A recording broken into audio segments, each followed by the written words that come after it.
a 5-minute call.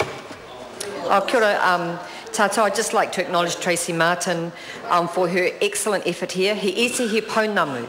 It may be a small apparent thing, but for the children and the families that Tracy has created this change for, especially her original vision before gutted by the Parliament, by the government, it is an excellent effort. So, Mr. Speaker, I think this bill is a very good example of what is actually achievable in this hostile and adversarial space called Parliament, and that Tracy has negotiated extremely successfully, and although she had to make compromises that are pretty unacceptable, she decided there was enough in it, and we agree with her, to continue with this bill.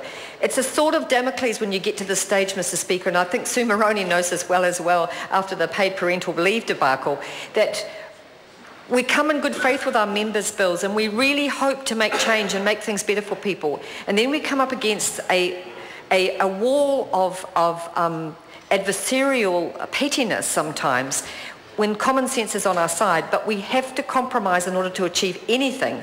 And so Tracy has done that, and good on her, and the Green Party is very proud to support this bill, because what kind of society accepts discrimination against its children, let alone its unsupported children? We are the support of those children. We have an obligation, this state, us here in this room now, to support those children. If they do not have parents to provide, it is our duty, our obligation and our responsibility. So we do thank Tracy Martin very much for continuing and persisting with this despite all the difficulties.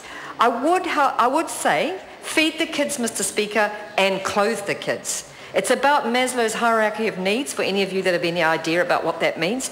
Feed the kids and clothe the kids. It's pretty basic. I guess we're going to now have to have a members' bill about giving them homes as well, because the basic needs have not been met. But thanks to two fantastic women, Materia Ture and Tracy Martin, we've got down to the basics of talking about food and clothing.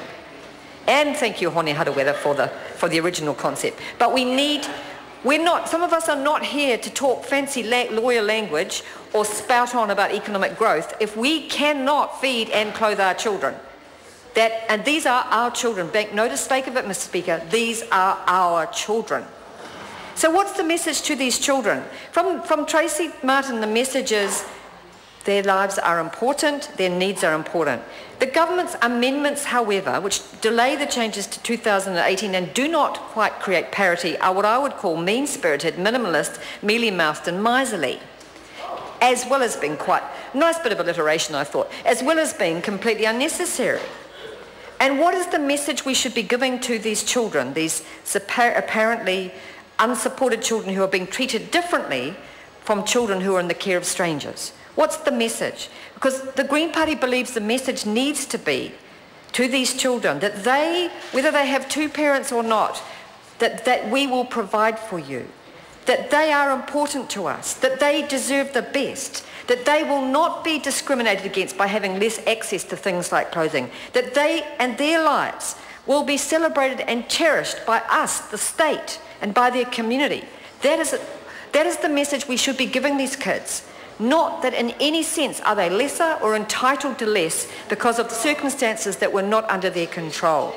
Because those children are us. And if we don't accept that, we don't have the right to be here making decisions on their behalf. Now, I didn't have the privilege of being on the select committee, but Jan Logie passed me some letters that she received. A number of beautiful letters from children, and they all say the same thing. I'll just quickly share a few of those. Please don't make Gran and Grandad wait until 2018. They have looked after us for 17 and a half years. Here's another of a little girl saying, please don't make us wait until 2018. She's sitting on a sofa that's obviously her bed. It's got a sheet on it. She doesn't come from a wealthy family. She doesn't have a lot of support. She cannot wait. Another child on a sofa who's also their bed. Please don't make me wait. He's got a broken arm and a broken leg, so obviously he has health issues as well. Please don't make me wait. So there's another young girl, and her eyes are the eyes that will haunt us if we look into those eyes and do not provide for those children.